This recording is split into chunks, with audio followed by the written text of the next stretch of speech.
চোখের পানি জড়ায় জড়ায় কান্দে, আল্লাহ আমার সন্তান আজকে তার স্ত্রীকে বিশ্বাস করলো, আমি মাকে বিশ্বাস করলো না। মা চোখের পানি জড়ায় জড়ায় কান্দে। এইবার যুবক বলতেছে, আল্লাহর বলি গো, একদিন, 2 দিন, 3 দিন যায় বকাবকি করি। একদিন অফিস থেকে আসার পর এমন ভাবে আমার মেজাজটা আমার স্ত্রী গরম করে দিল। এমনিতে অফিসে আমার মেজাজ গরম ছিল, বাড়িতে আসার পর আর মেজাজ গরম করে দিল।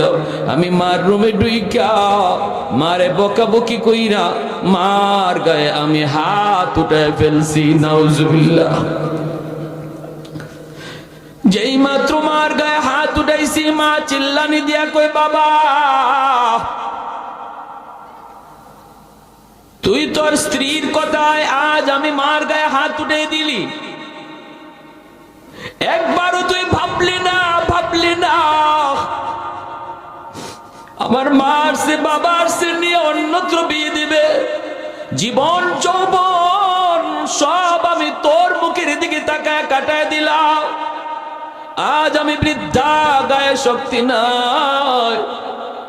মানুষের বাড়িতে কাপ কইরা কইরা তোর লেখাপড়ার খরচ জুগাইলাম।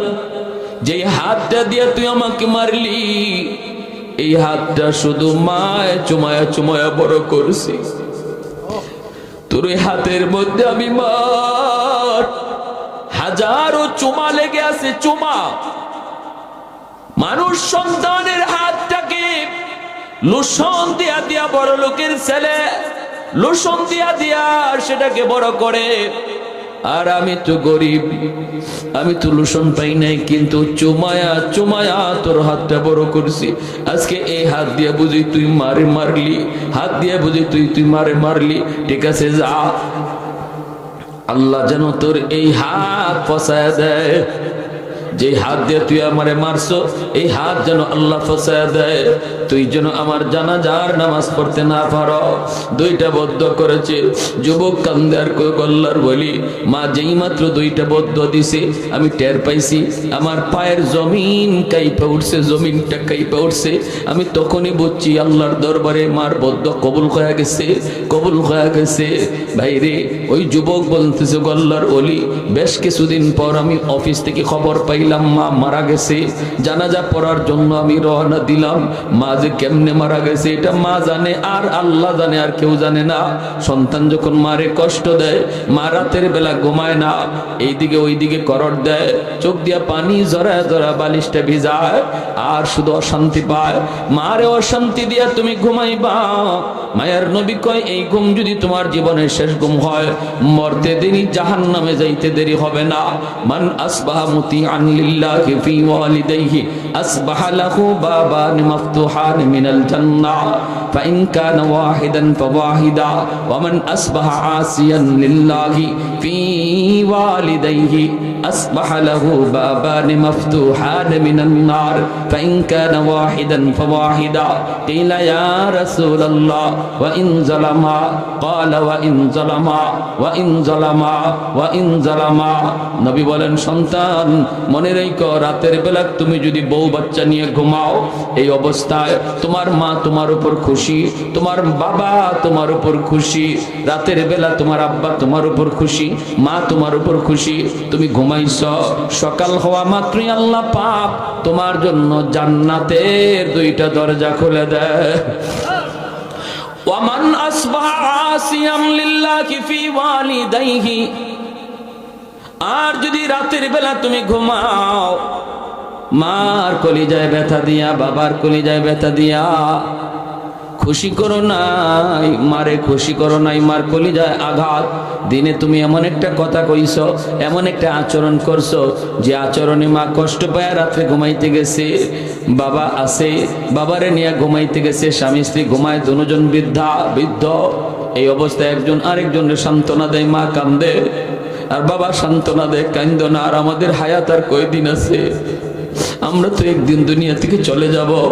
এখন তো তাদের এই জীবন, একটু কষ্ট পাইছো, মন থেকে বাদ দিয়া দাও। এই বইলা স্বামী স্ত্রীরে সান্ত্বনা দেয়, স্ত্রী স্বামীরে সান্ত্বনা দেয়, রাতে ঘুমায়।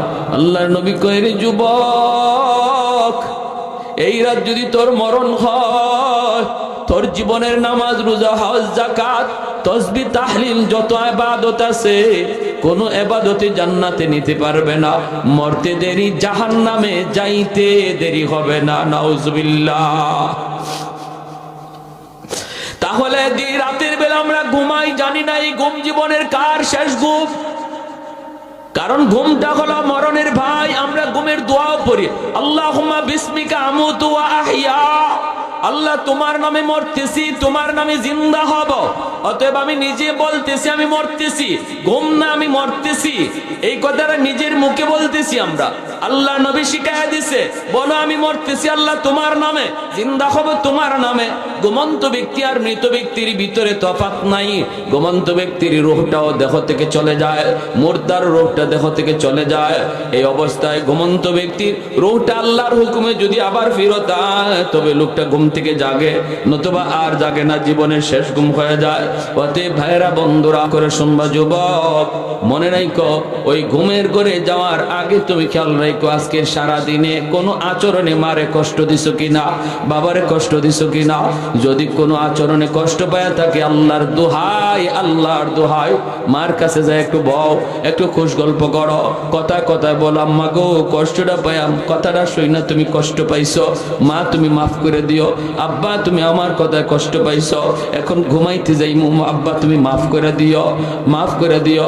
এই কথা বইলে যদি তুমি তাদেরকে একটু খুশি কইরা ঘুমাও, তারারে যদি মন থেকে খুশি করায় নিতে পারো যুবক, কেউ জানে না এই ঘুম তোমার জীবনের শেষ ঘুম কিনা। আল্লাহর নবী কয় সকাল হওয়া মাত্রই তুমি যদি জীবিত অবস্থায় তুমি সকাল হয়, সকাল হইতে আল্লাহ জান্নাতের দুইটা দরজা তোমার জন্য খুলে দেয়। ভাইরা বন্ধুরা, এই যুবক কয় আমি আওয়াজ পাইলাম মা মারা গেল, খবর পাওয়া মাত্রই আমি দ্রুত বাড়িতে আসতে চাইলাম, কিন্তু রাস্তাঘাটে এত সমস্যা, এত সমস্যা। মায় দুইটা বদ্ধ দিছিল, একটা হলো তুই যেন আমার জানাজার নামাজ পড়তে না পারো। আমি আসতে চাইলাম জানাজা পড়ার জন্য তাড়াতাড়ি, কিন্তু পারি নাই, রাস্তাঘাটে এত সমস্যা হয়েছে আল্লাহর ওলি, পৌঁছতে পৌঁছতে অনেক দেরি হয়ে গেল, মানুষজন আমাকে সারাই জানাজা পড়ে ফেলল। আমি আসা মাত্র এলাকার মানুষেরা কয় বাবা অনেক দেরি হয়ে গেছে, মানুষে আর অপেক্ষা করে না, জানাজা পড়ে ফেলছি। যুবক কান্দেন কয় বাবা তোমাদের কোনো দোষ নাই, কারণ আমার অফিস থেকে এখানে পৌঁছতে অন্যদিন এত দেরি হয় না, আজকে যত দেরি হয়েছে। আর কেন দেরি হয়েছে আমি বুঝে ফেলেছি, মূলত এটা আমার তকদিরের লেখা। মার একটা বদ্ধ কবুল হয়ে গেছে, একটা বদ্ধ কবুল হয়ে গেছে। এই বইলা যুবক কাঁদতেছে কাঁদতেছে। ভাইরে বন্ধুরা, এরপরে যুবক বলে আল্লাহর বলি আমি তো বুঝে গেছি দ্বিতীয় বদ্ধটাও কবুল হয়ে যাবে, তুই যেই হাত দিয়ে আমারে মারছো এই হাত যেন আল্লাহ পছায় দেয়, পছায় দেয়। অল্প দিনের ভিতরে আমি দেখলাম আমার ওই হাতের মধ্যে ফুরা দেখা দিছে, ফুরা।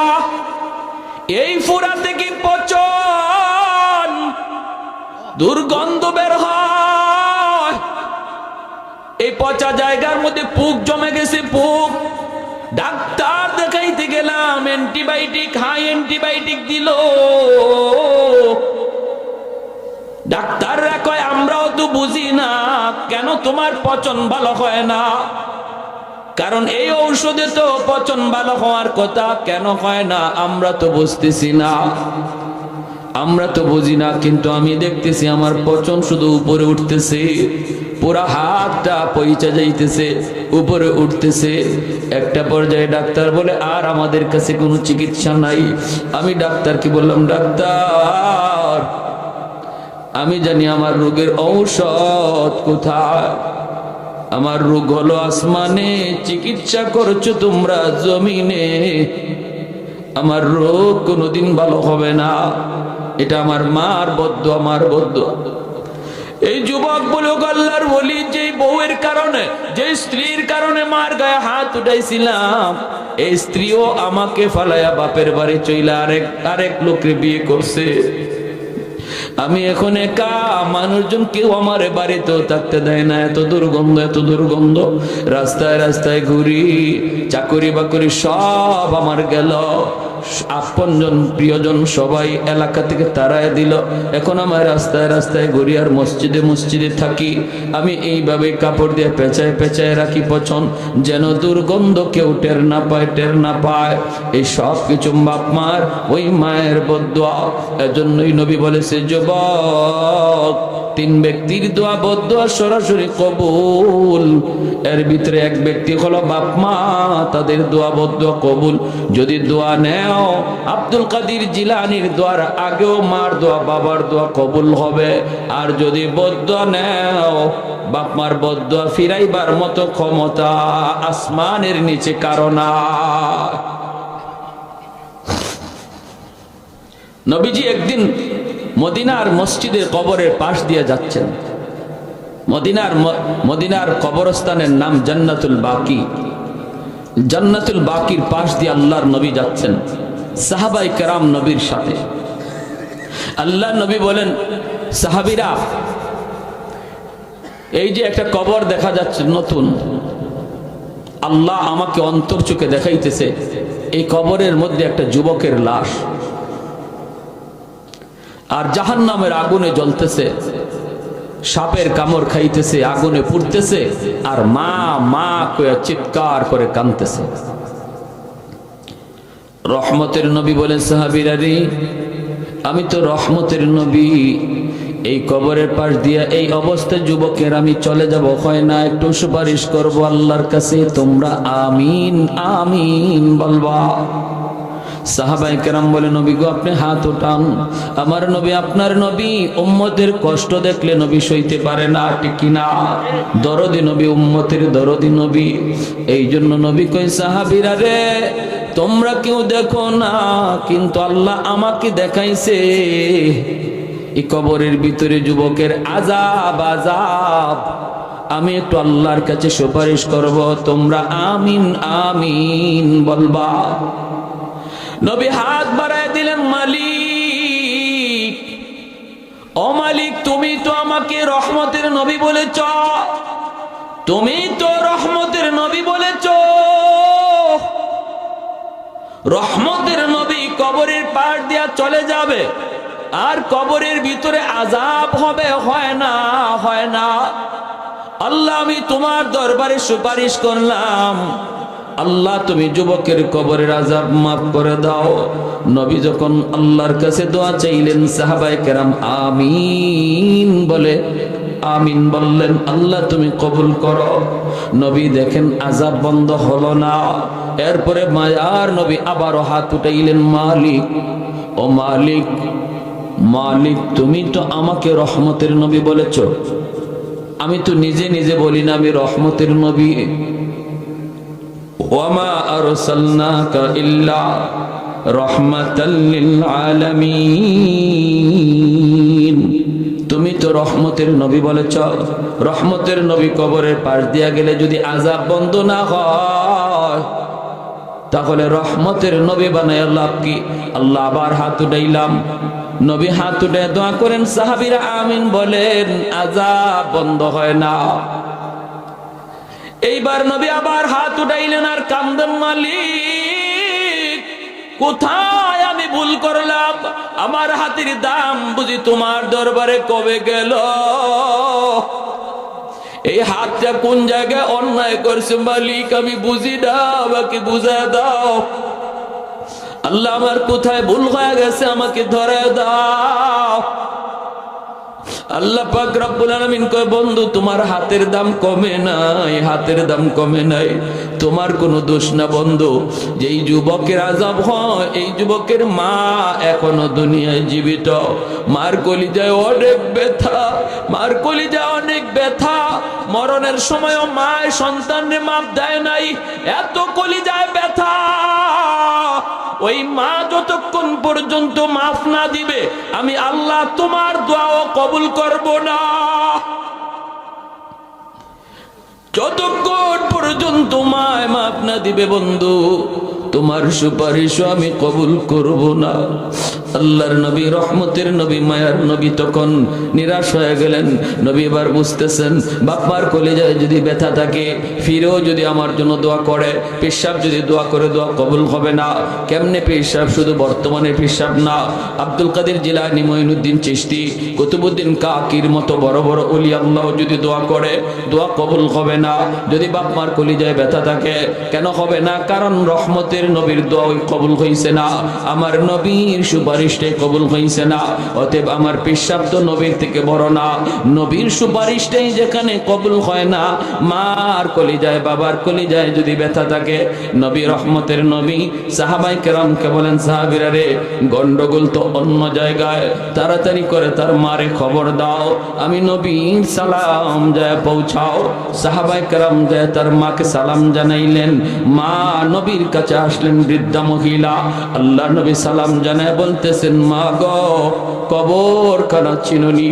মহিলায় কই, নবী গো চিনি, এটা তো আমার সন্তানের কবর, আজ থেকে 1 সপ্তাহ আগে মারা গেছে।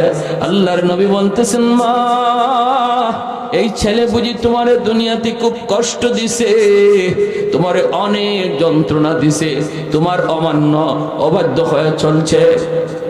অনেক সন্তান সমাজে বাপ মারে ঠিক মতো খানা দেয় না, বাপ মার খাওয়ানোর খোঁজ খবর নেয় না, নিজের শহরে থাকে, গ্রামে বৃদ্ধা বাপ মার কোনো খবর নেই, বউ বাচ্চা নিয়ে শহরে বাসা নিয়ে থাকে, মার কলিজায় খাকা করে, হায়রে আমার সন্তানটারে যদি এক নজর দেখতাম। বাপ মা সন্তানের কাছ থেকে পয়সা করিও চায় না, চায় শুধু মন দিয়া, মুখটা দিয়া মারে আম্মা কয়ে ডাকবো, আর বাবার আব্বা কয়ে ডাকবো, আর বাপ মারে খোঁজ খবর নিব। সাধ্য মতো অনেক গরিব পোলাপান নিজে চলতে পারে না, তারপরও বাপ মারে খুশি রাখতে পারে, বেশি বেশি আম্মা আব্বা কয়ে ডাক দিয়া। আবার কোটি কোটি টাকার পোলা, সেও বাপ মার দিল খুশ করতে পারে না, কারণ মারে এত বেশি খবর নেয় না, বাপ মারে এত বেশি আম্মা আব্বা কয়ে ডাকে না। ঠিক কিনা জোরে কয়? ভাইরা আমার, আল্লাহ নবী কই, সাহাবীরা যাও। মহিলা আসা মাত্রই নবী বলে, মা কবরখানা চিনুনি? মহিলায় কই, নবী গো, আমার সন্তানের তোমারে বুঝি ভীষণ কষ্ট দিছে। মহিলা চোখের পানিটা নিচের দিকে ফেলাইয়া দিছে, কথা কয় না, কাঁপতেছে, ঠোঁটটা কাঁপতেছে মহিলা। নবী কই, মা গো, এজন্য তোমার ছেলে কবরে আযাব হইতেছে, আযাব, ভীষণ আযাব হইতেছে, সাপের কামড়, আগুনে পুড়তেছে। আর মা মা কয়ে চিৎকার করে কাঁদতেছে।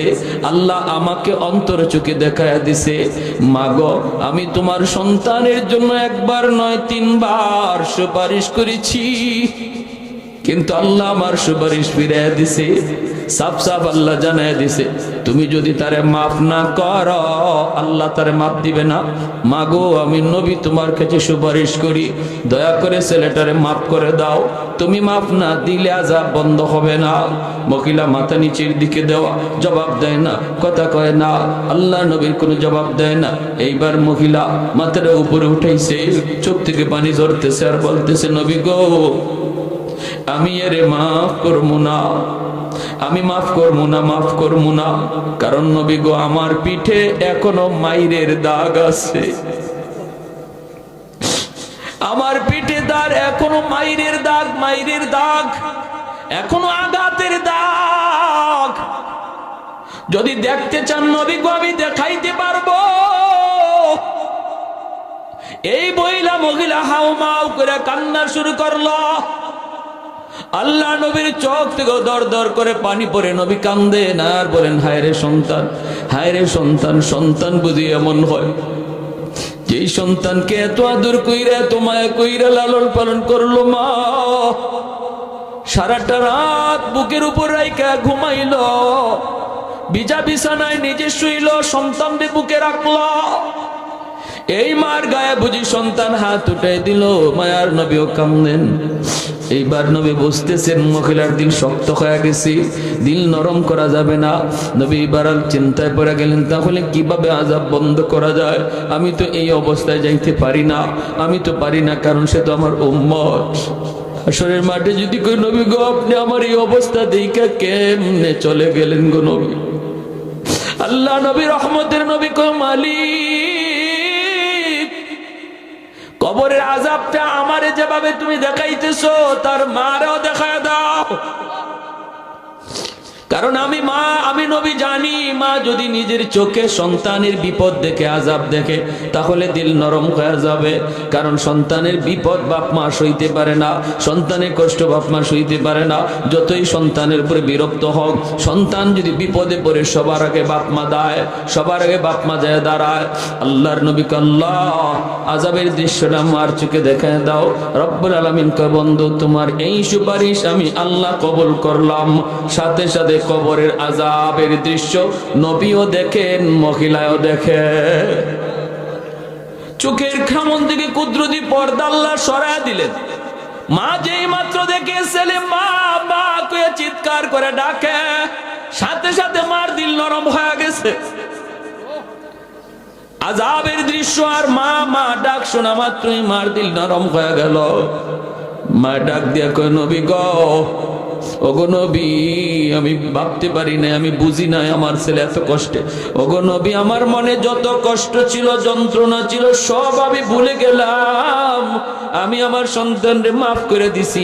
মায়ার নবীর কাছে মা এই কথা বলতে দেরি, আযাব বন্ধ হতে দেরি হয় না। এজন্য ভাইরে বলতেছিলাম, একটু ভালো করে ইয়াদ করো যুবক, যাদের ঘরে মা আছে বাবা আছে, সাবধান, এখনো সময় আছে, কদর করো, এখনো সময় আছে, কদর করো। বাপ মারে খুশি করে কিন্তু আল্লাহ পাওয়া যায়, বাপ মারে খুশি করে আল্লাহকে পাওয়া যায়। বাপ মারে নারাজ কইরে কোনোদিন আল্লাহকে পাওয়া যায় না।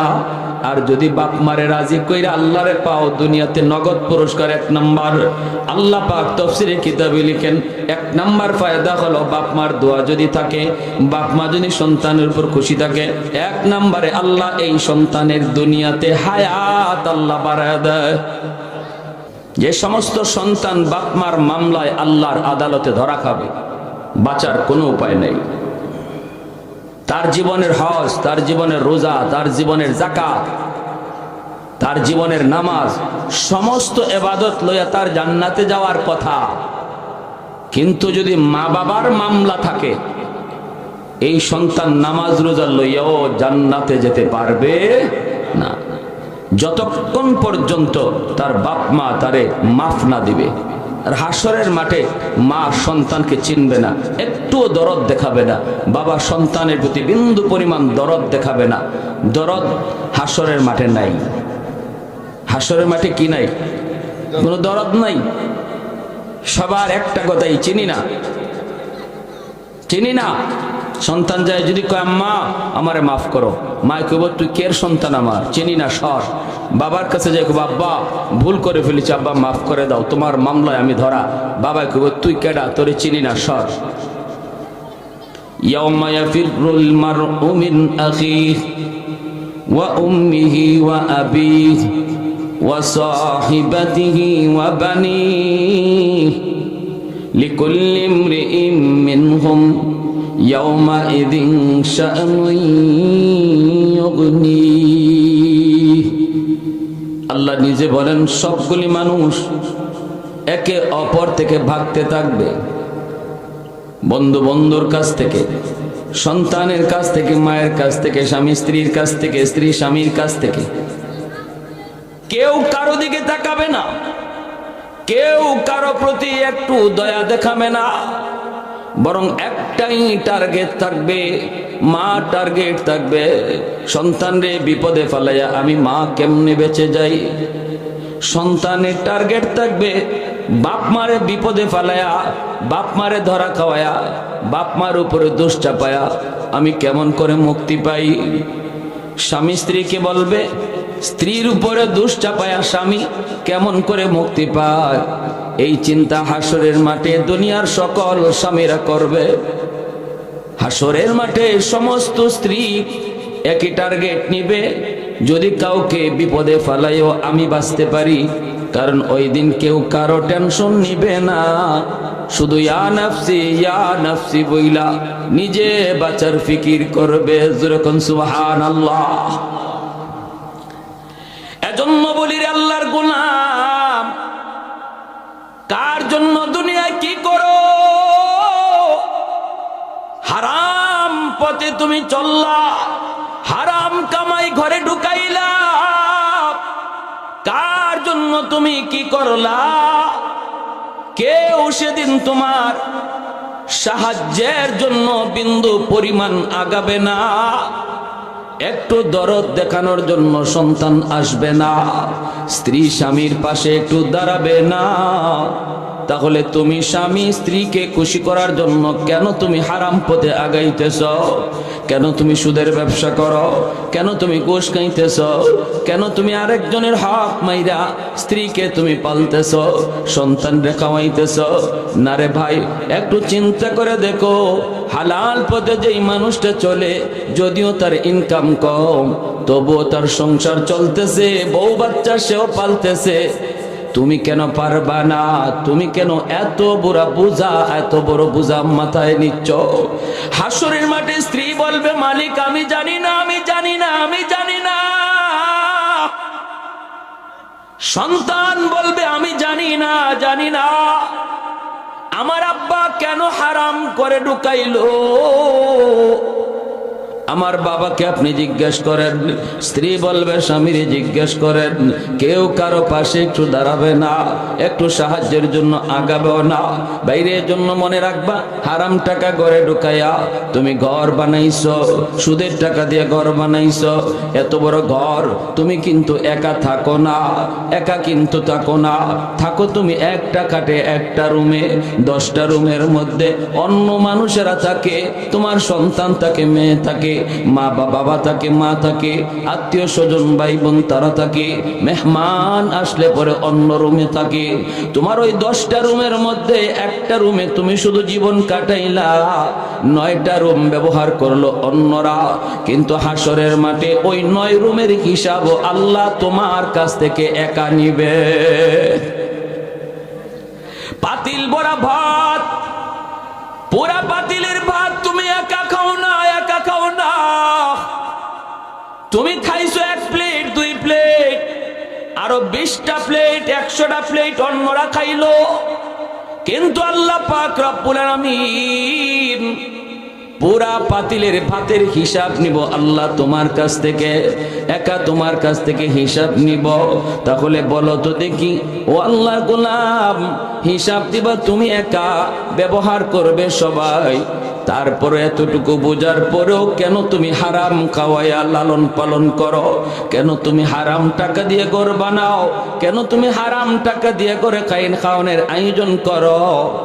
এর দায়ভার তো আর কেউ নিবে না, নিতে হবে নিজেকে একা।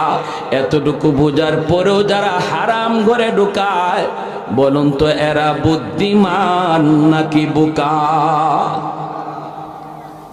চরম পর্যায়ের বোকা। বোকা না হলে এমন করে না, এমন করে না। হাসরের মাঠে আল্লাহর আদালতে বাপ মার মামলা হবে সন্তানের বিরুদ্ধে, সবচেয়ে বড় জটিল মামলা। মা বলবে, মালিক আমার সন্তান আমার সাথে ভালো আচরণ করে নাই, জীবনে কোনোদিন আমার সন্তান শিশুকালে আমি আগে নিজে খাই নাই, আমার কলিজার টুকরা সন্তানকে আগে খাওয়াইছি, তারে আগে তো আমি পেট ভরাইছি, আগে তার ক্ষুধা নিবারণ করেছি, এরপরে আমি মা থাকলে খাইছি। কিন্তু আজ আমার সন্তান বড় হয়েছে, আমি বৃদ্ধা হয়ে গেছি, আমার শরীরে শক্তি নাই, আমার শরীরে শক্তি নাই, আমি একা একা একটা রুমে পড়ে আছি। আমার সন্তান বউ বাচ্চা নিয়ে আগে খায়, আমি মার কথা আগে চিন্তা করে না। বাজার থেকে কমলা আনে, বাজার থেকে সিজনের ফল আনে, এই ফল আইনা আমার সন্তান বউ বাচ্চা নিয়ে আরামে খায়, আমি মা শুধু কমলার ঘ্রাণ পাই। অথচ জীবনে কোনো দিন কমলা বাজার থেকে আইনা এই কমলা নিজে মুখে দেই নাই, কমলাটা সুলায়া সুলায়া আমার সন্তানের মুখে আগে দিছি, আমার সন্তানের মুখে আগে দিছি। বাবা চোখের পানিটা ঝরায় কই, মালিক জীবন ভর আমার সন্তানরে আমি ঔষধ কিনে দিছি, আমি বাবা জীবনে কত অসুস্থতায় ভুগলাম, ডাক্তার দেখাইলাম না, পকেটে টাকা নাই, কিন্তু আমার সন্তান অসুস্থ হলে আমি দৌড়ে ডাক্তারের কাছে নিয়ে গেছি, পকেটে টাকা নাই, ধার করেছি, ঋণ করেছি। আমি বাবা কোনো দিন সন্তানের চিকিৎসার অভাবে রাখি নাই।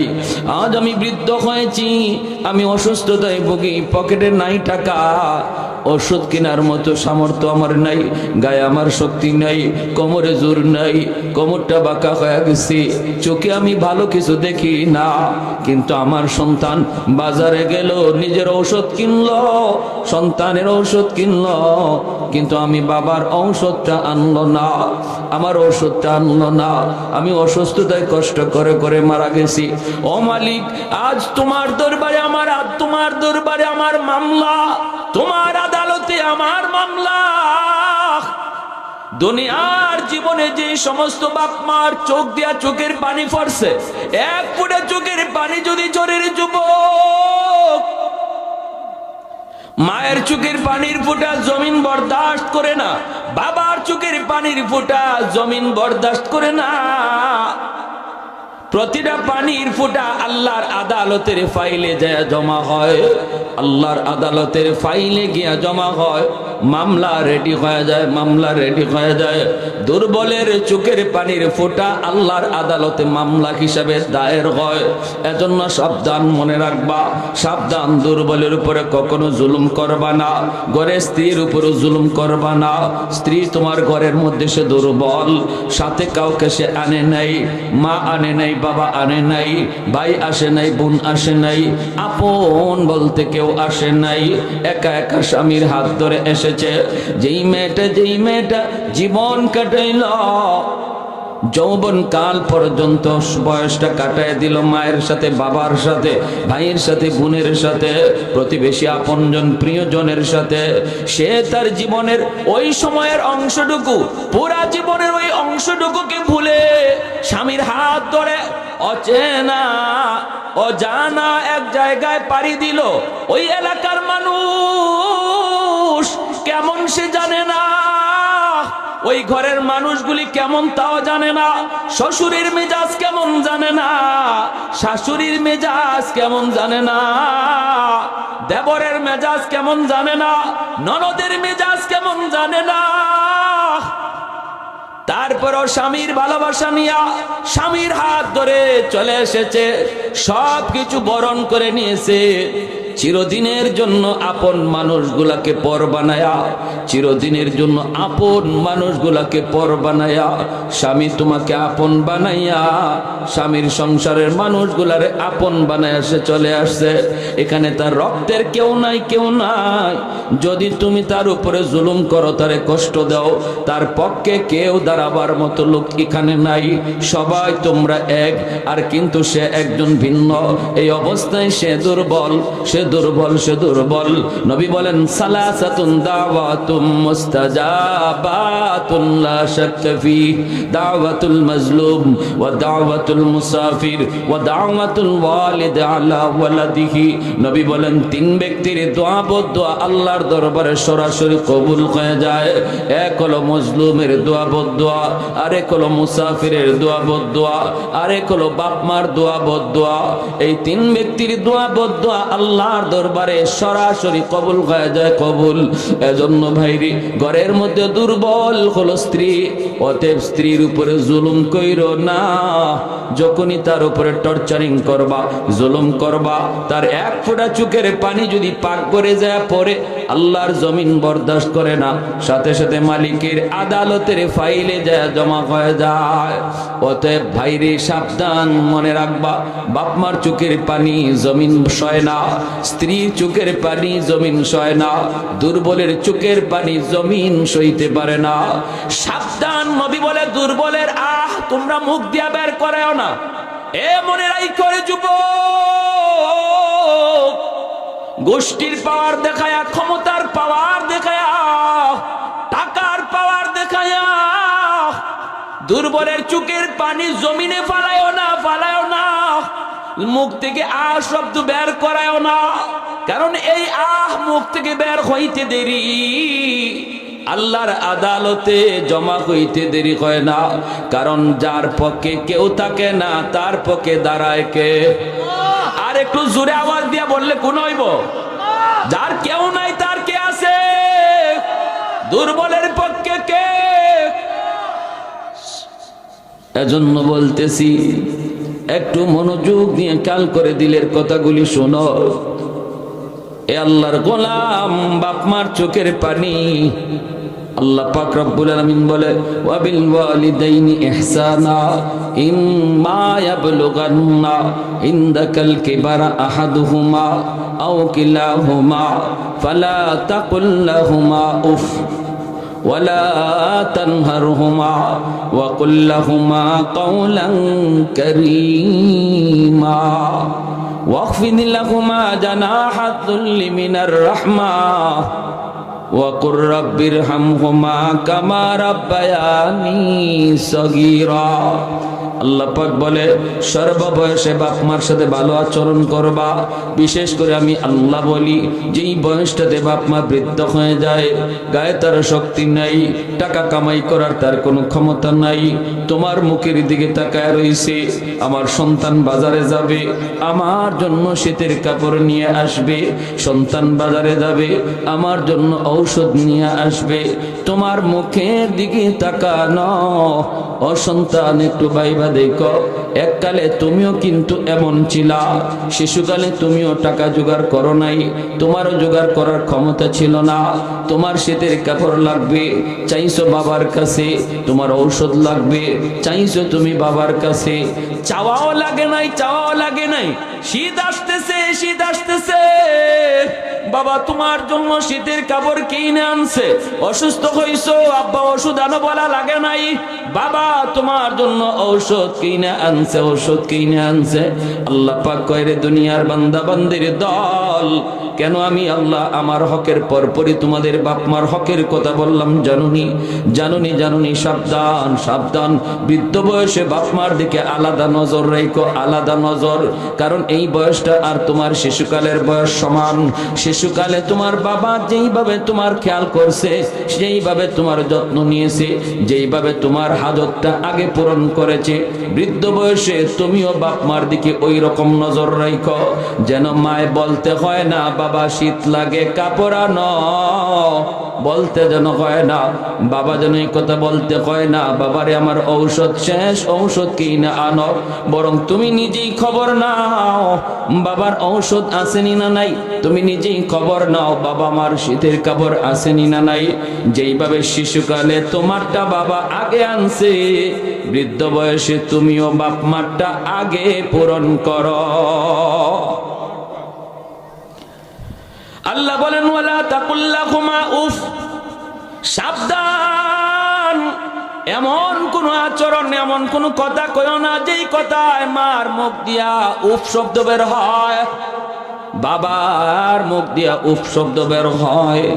এমন কোন আচরণ তুমি কইরো না রে আল্লাহর গোলাম, এমন কোন কথা কইও না, শক্ত কোন কথা কইও না। তোমার খালি ঔষধ লাগে, তোমার খালি কাপড় লাগে, আমার ইনকাম কই, আমার টাকা কই, এমন কথা বইলা বাপ মার কলিজায় ব্যথা দিও না। বাবার পকেটে টাকা না থাকলেও তোমার জন্য ধার করে আনছে, অতএব সাবধান। না পকেটে টাকা না থাকলেও বাপ মার আবদার সই না, চোখ রাঙ্গায়ও না, দমক দিও না, গাল মন্দ করো না, তাদের মুখটারে বেজার করায়ও না, বেজার করায়ও না। কারণ যদি তার মুখ থেকে একটা বদ্দুয়া বের হয়, আহ বের হয়, আল্লাহ পাক রব্বুল আলামিন কয় বন্ধু তুমি জানায় দাও রিদার রাব্বি ফি রিদাল ওয়ালিদাইন ওয়া সাখাতুর রাব্বি ফি সাখাতিল ওয়ালিদাইন। যেই সন্তানের উপরে তার বাপ মা রাজি থাকে, আমি আল্লাহ তার উপর রাজি থাকি। আর যেই সন্তানের উপরে বাপ মা নারাজ, আমি আল্লাহ তার উপরে নারাজ। নামাজ পড়লেও আমারে রাজি করাতে পারবে না, হজ কইরেও রাজি করাতে পারবে না, মসজিদ বানায় দিও আমাকে রাজি করাতে পারবে না। বছরে বছরে বছরে বছরে লক্ষ লক্ষ টাকা মসজিদ মাদ্রাসায় দান কইরা আমি আল্লাহকে রাজি করানো যাবে না। যদি বাপ মা রাজি না থাকে, আর যদি বাপ মা রাজি থাকে, তাহলে মনে রাখো হাজারো আব্দুল কাদের জিলানী একদিকে যদি তোমার জন্য দোয়া করে, আর তোমার মা তোমার বাবা খুশি হয়ে যদি খালি হাতে দোয়া করে, নবী বলেন আব্দুল কাদের জিলানী একজন নয়, হাজার আব্দুল কাদের জিলানীর দোয়া কবুল হবে কি হবে না কোনো গ্যারান্টি নাই। কিন্তু আমি নবী বললাম ভাঙ্গা ঘরে মায়ের দোয়া বাবার দোয়া কবুল হবে, গ্যারান্টি আছে। আর একটু জোরে কোন সুবহানাল্লাহ। এজন্য কারে খুশি করো, সবার আগে এমন মানুষকে খুশি করো যার দোয়া কবুল হওয়ার গ্যারান্টি আছে, ঠিক না? বাজার থেকে একালি কমলা আনো, এরি মারে বেশ খুশি করতে বেশি টাকা লাগে না রে যুবক, বাবারে খুশি করতে বেশি টাকা লাগে না। বাজার থেকে একালি কমলা কিনে আনছো, ছেলের হাতে আগে না, মেয়ের হাতেও আগে না, স্ত্রীর হাতেও আগে না। সুজা মায়ের রুমে যায় ঢুকো, বাবার রুমে যায় ঢুকো, ঢুইকা বলো আম্মা আজকে বাজার থেকে একালি কমলা আনছি, আব্বা তোমার জন্য আজকে কমলা আনছি, আম আনছি। এই কথাটা বইলা মায়ের হাতে দাও, দেখবা মায়ের কলিজাটা খুশি হয়ে গেছে। তোমার মা কিন্তু নিজে খাবে না, তোমার সন্তানকেই সবার আগে ডাক দিবে, কইরে আমার নাতি, কইরে আমার নাতিন আয়, তাদের হাতেই আগে কমলাটা সিলাইয়া দিবে। কিন্তু মার হাতে দেওয়ার সাথে সাথে যেই মাত্র মার কলিজা খুশি হয়, আল্লাহ পাক রব্বুল আলামিন কয় বন্ধু জানায় দাও, মার কলিজা খুশি হওয়ার সাথে সাথে আমি আরশের মালিক খুশি হয়ে গেলাম। বাবার কলিজা খুশি হওয়ার সাথে সাথে আমি আল্লাহ খুশি হয়ে গেলাম, খুশি হয়ে গেলাম। এজন্য বলি যুবক, মারে বেশি বেশি কইয়া আম্মা কইয়া ডাক দাও, বাবারে বেশি বেশি আব্বা কইয়া ডাক দাও, বেশি বেশি আব্বা কইয়া ডাকবা। বড় হয়ে গেছো, মা কইতে বুঝি লজ্জা লাগে, আম্মা কইয়া ডাক দিতে বুঝি তোমার লজ্জা লাগে? না না রে যুবক, না। তোমার তো টার্গেট থাকা দরকার, আমার আল্লাহরে কেমনে আমি খুশি করব, কেমন করে আমি মরণের পরে জান্নাত পাবো। জান্নাত তো তোমার ঘরে। আম্মারে যতবার আম্মা কইয়া ডাক দিবা, ঘন ঘন আম্মা আম্মা ডাকবা, দেখবা মার দিল অটোমেটিক খুশি হয়ে গেছে, ঠিক কিনা? আব্বারে বেশি বেশি আব্বা কইয়া ডাক দিছো, বাবার দিল খুশি হয়ে গেছে, খুশি হয়ে গেছে। বাজারে যাইতেছো, আম্মা একটু বাজারে যাই, মা কিছু লাগবো নি, মা খুশি হয়ে গেছে। হায় আমার সন্তান বড় হয়েছে, বাজারে যাবে, হারায় যাওয়ার কোনো ভয় নাই, আমারে জিগানোর প্রয়োজন নাই। তারপরও আমারে আমার সন্তান জিগায় যায়, মা খুশি, আল্লাহ আমার সন্তানের উপর আমি খুশি। রব্বুল আলামিন কয় আমিও তোমার সন্তানের উপরে খুশি। সুবহানাল্লাহ, জোরে কম না মিয়া। বাবারে জিগায় যায়, বাবা বাজারে যায়, ও আব্বা ওষুধ আসেনি, কিছু লাগবে কিনা গো আব্বা বলো। যাওয়ার আগে কথা বলার আগে কো আব্বা, কথার শেষে কো আব্বা। আল্লাহ পাক শুনেনি না, শুনে না? রব্বুল আলামিন কয় তোর সন্তান তোর কলিজা খুশি করেছে, আমি আল্লাহ তোর সন্তানের উপর খুশি হয়ে গেছি। রাদার রব্বি ফি রাদাল ওয়ালিদাইন ওয়া সাকাতুর রব্বি ফি সাকাতিল ওয়ালিদাইন। বাইরে একটু মনোযোগ দিয়ে শুনো, আমার নবী মায়ার নবী সাহাবায়ে কেরামদেরকে নিয়া জিরানা নামক জায়গার ভিতরে নবী বসা। হঠাৎ করে নবী দেখেন একজন মহিলা লাঠিতে বর দিয়া কোমরটা বাঁকা হয়ে গেছে, নবীর দিকে আসতেছেন। আল্লাহর নবী এই দৃশ্যটা দেখা মাত্রই চেহারাটা নবী দেখে চিনে ফেলছেন। মায়ার নবী সাহাবায়ে কেরামের মজলিস রেখে নবী দৌড় দিয়া মহিলার দিকে আগাইতে লাগলেন। সাহাবায়ে কেরাম অবাক অবাক।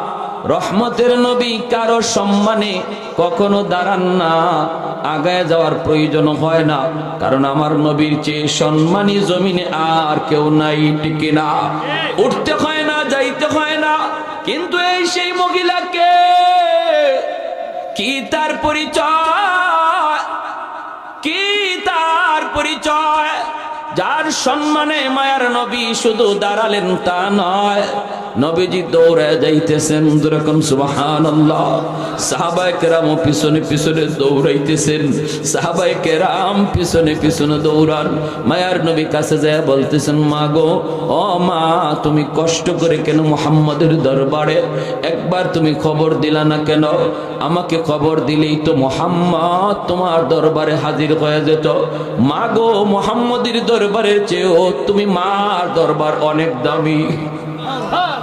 মা, এই বই আমার নবীর চোখ দিয়া দর দর করে পানি ঝরে।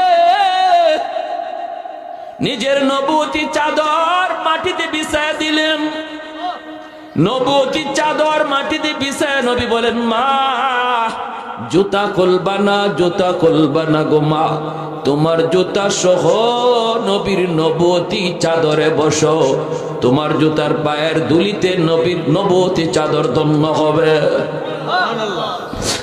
আল্লাহ নবীর এই দৃশ্য দেখা মাত্র সাহাবায়ে কেরাম অবাক। কে সেই মহিলা, কি তার পরিচয়? আমার নবীর মা তো নাই, মা তো মারা গেছেন। নবীর মা তো সেই শিশুকালেই মারা গেলেন। নবীর মায়ের নাম ছিল আমেনা। তাহলে এই মহিলাকে, কি তার পরিচয়? আল্লাহর নবী তার নবুয়তি চাদরে বসায় দিয়েছেন জুতা সহ। এইবার নবীজি বলতেছেন, সাহাবীরা রে, তোমরা তো জানো তোমাদের নবী এতিম, জন্মের আগেই নবী বাবা হারাইছে, শিশুকালে নবী মা হারাইছে। তারপরে জানো নবীকে একজন মহিলা দুধ খাওয়াইছে, নবীর দুধমার নাম তোমরা জানোনি।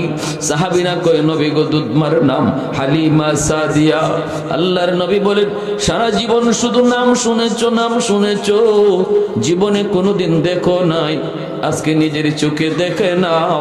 নবীর নবুয়তি চাদরে যিনি বসলেন, ইনি আর কেউ নন, ইনি নবীর দুধমা, যার নাম হলো হালিমা সাদিয়া। কৌনৈন মুখতার খুদা তুমকো বানায়া, कौनैन मुख्तार खुदा तुमको बनाया, उम्मत का निगाहबान खुदा तुमको बनाया, उम्मत का निगाहबान खुदा तुमको बनाया। मौला मेरा आका मेरा रहमत के नबी है, तजदार मदीना तो बाग़ अरबी है, तजदार मदीना तो बाग़ अरबी है। अशजार ने देते हैं नबूवत के शहादत, तशकीक कमर में तो अंगुल की इशारात, तशकीक कमर में है तो अंगुल की इशारात। একটু জোরে সুরে কোন আল্লাহু আকবার, মুসলমানের আওয়াজে কোন আল্লাহু আকবার। করাচির হযরত নামাজ পড়েন আর দেখেন একটা যুবক ডান হাত কাপড় দিয়ে পেঁচানো। তো উনি নামাজ শেষ করার পরে যুবককে ডাক দিলেন, ডাক দিয়ে বলতেছেন, যুবক, তোমার নামাজটা আমার বড় পছন্দ হয়েছে, কিন্তু ডান হাত কাপড় দিয়ে পেঁচানো কেন? কাপড় দিয়ে পেঁচানো কেন? এ কথা বলতেই যুবক বলতেছে, আল্লাহর ওলি, আমার ডান হাতে পচন শুরু হয়েছে, দুর্গন্ধ বের হয়। এই পচনের দুর্গন্ধ এত খারাপ, যদি আমি কাপড় দিয়ে পেঁচায় না রাখি তাহলে মসজিদের ভিতরে দুর্গন্ধে কেউ টিকতে পারবে না, এজন্য পেঁচায় রাখি। আল্লাহর ওলি তখন বলেন, যুবক, কেন তুমি কি কোনো ডাক্তার দেখাও না? যুবক বলতেছে, আল্লাহর ওলি, আমি সব ডাক্তার দেখাইছি, কিন্তু কোনো ডাক্তার আমার রোগ ধরতে পারে না, কোনো ডাক্তার আমার রোগ ধরতে পারে না। বলে, ভালো ডাক্তার দেখাও। যুবক বলে, ভালো ডাক্তার শুধু না, ভারত পাকিস্তানের যত ভালো ভালো ডাক্তার, সব ডাক্তার দেখানো শেষ, কেউ রোগ ধরতে পারে না। অ্যান্টিবায়োটিক খাই, অ্যান্টিবায়োটিক দেওয়া হলো, কিন্তু আমার রোগ ভালো হয় না। আমি তো বুঝে গেছি কেন আমার রোগ ভালো হয় না। ডাক্তাররা আমার রোগ ধরতে না পারলেও আমি আমার রোগ ধরে ফেলেছি।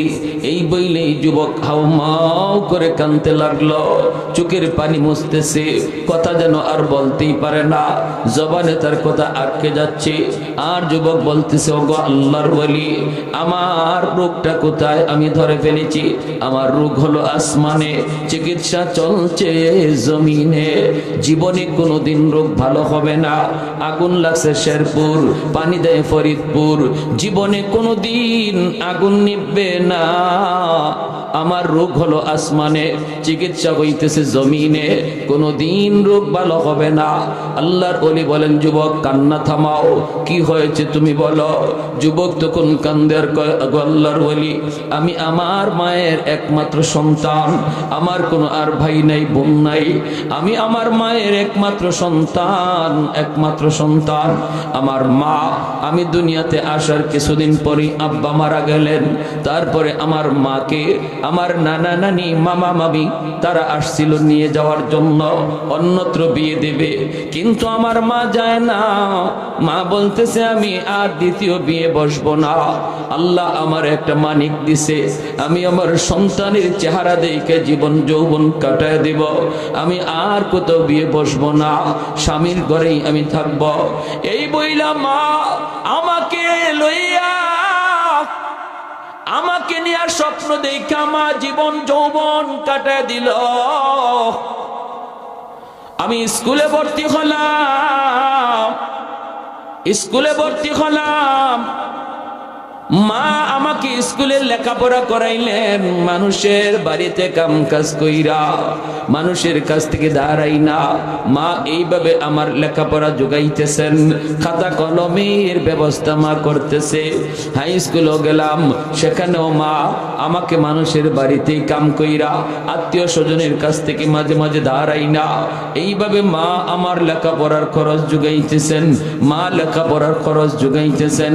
ভাইরা বন্ধুরা, একবার ওই যুবক বলতেছে, আমার একটা ঘটনা মনে পড়ে গেল। আল্লাহর ওলি মেট্রিক পরীক্ষা যখন দেব, আমি গেছি মেট্রিক পরীক্ষা দেব, ফর্ম ফিল আপ করার জন্য, স্যার বলতেছে 1200 টাকা লাগবে। আমি তখনই কেঁদে ফেললাম আর বললাম, স্যার আমার মনে হয় আর মেট্রিক পরীক্ষা দেওয়া হবে না, আর মেট্রিক পরীক্ষা দেওয়া হবে না। কেন বাবা, কেন? কই না, আমার মা মানুষের কাছ থেকে ধারাই না, মানুষের বাড়িতে কাম কইরা কইরা আমার কোন রকম পড়ালেখার খরচটা মা যোগাইতেছে। স্যার 1200 টাকা মাকে আমি বলতে পারবো না, বলতে পারবো না। আমি জানি মা পারবে না, কষ্ট পাবে, অতএব আমার বুঝি আর পড়ালেখা হলো না। বাইরে বিশ্ব মা দিবস পত্রিকার বাস্তব ঘটনা বলতেছি, বাস্তব। ওই যুবক তার নাম ঠিকানা দেয় নাই, শুধু নিজের জীবনের কাহিনীটা বলছে। যুবক কান্না করে করে বাড়িতে চলে আসলো, পড়ার টেবিলে বসলো, কিন্তু পড়ে না, চোখ দিয়া পানি ঝরে। মা আড়াল থেকে দেখে ফেলেছে সন্তানের মন বড় ভারী। আই সেই মা ডাক দিয়ে কয়, বাবা কি হয়েছে রে বাবা, মন খারাপ কেন? বাবা কি হয়েছে? ছেলে কয়, মা কিছু হয় নাই, কিছু হয় নাই। কয় না রে বাবা, কিছু তো হয়েছে, কারণ সন্তানের যদি কোনো ছোট বড় বিপদ হয়, সন্তান যদি কষ্ট পায়, সবার আগে টের পায় মা। আওয়াজ দিয়া বলেন ঠিক কিনা? বিদেশ বাড়িতে যদি সন্তানের বিপদ হয়, কেউ না জানলেও সবার আগে জানে মা। এটা রক্তের সম্পর্ক, রক্তের সম্পর্ক। মা কয়, বাবা কিছু একটা তো হয়েছে, বল। ছেলে বলতেছে, মা ও মা, না বইলা তো হয় না, মা তোমাকে বলতে হয়। মা গো, আমার মেট্রিক পরীক্ষা দেওয়া হবে না। কেন রে বাজান? 1200 টাকা লাগবে গো মা। কেমন করে তুমি দিবা? এজন্য তোমাকে বলি নাই, তুমি কষ্ট পাবা। মাগো মাগো, যতদূর পড়ালেখা করেছি দেখি কোন রকম একটা ছোটখাটো কিছু কাজ পাই কিনা। মা কইতেছে, বাবা টেনশন করবি না, পাশের রুমে যায় দেখো একটা মাটির ব্যাংক আছে, এই মাটির ব্যাংকটা যায় ভাঙ্গো, মনে হয় ব্যবস্থা হয়ে যাবে, আর ব্যবস্থা করবেন আমার আল্লাহ। মাটির ব্যাংকটা দেয়া ভাঙলো, ভাঙ্গে পয়সাগুলি গনে গনে গনে বিসমিল্লাহ বলে গনে গইনা দেখে মার রাখা সম্পদ, মার রাখা টাকা আল্লাহ বরকত দিয়ে দিছে, একদম 1200 টাকাই হয়ে গেছে। যা লাগবে তাই হয়ে গেছে, যা লাগবে তাই হয়ে গেছে। এইবার ছেলে কান্দে, মা গো, ও মা তুমি কেমনে টাকাগুলি জমাইছো গো মা, মা তুমি কেমনে জমাইছো একটু বলো। মা কই বাবা যেই বাড়িতে কাম করি মাসে তো বেতন দেয় কিছু টাকা দেয়, মাঝে মাঝে আমার 2টা ডিম দিত, একটা ডিম তোমারে দিতাম খাওয়ার জন্য, আর একটা ডিম মায়ের জন্য রাখতাম। ছেলে বলে হ মা আমি তো একটা খাইছি আরেকটা তুমি খাইছো। মা চোখের পানি জড়ায় কই বাবা আমার বাটের ডিম আমি কোনোদিন খাই নাই, এই ডিমগুলি আমি জমায় রাখছি, আমি জানি একদিন আমার সন্তানের পরীক্ষায় বেশি টাকা লাগতে পারে, নিজের মায়ের রেখে নিজের মায়ের অংশের ডিম বেচে বিক্রি কইরা এই টাকাটাই আমি মাটির ব্যাংকে জমাইছি একদিন তোমার উপকারের জন্য। এই বইলা যুবক কান্দে, চোখের পানি জড়ায় জড়াইয়া, চোখের পানি জড়ায় জড়ায় যুবক কান্দে আর বলতেছে গল্লার বলি। এরপরে আমি মেট্রিক পরীক্ষা দিলাম, পরীক্ষায় আমি পাশ করলাম, কলেজে পড়লাম, ঢাকাতে চলে আসলাম, ঢাকা এসে ঢাকা ইউনিভার্সিটিতে ভর্তি হলাম, ভালো একটা স্টুডেন্ট আমি হলাম, পরীক্ষায় পাশ করলাম, চাকরিও আমার হইল, চাকরিও আমার হইল। এরপরে আমার এক স্যার, আমার এক টিচার আমাকে বলতেছে বাবা বাবা চাকরিটা দেওয়ার সময় স্যারে বলছে চাকরির ব্যবস্থা হবে, আমার মেয়েটাকে তুমি যদি বিয়ে করো, মেয়েটারে যদি বিয়ে করো। এইবার যুবক মায়ের কাছে যায় বলতেছে মা গো চাকরিও হবে আর বউ পাইবা। মা তুমি কি বলো?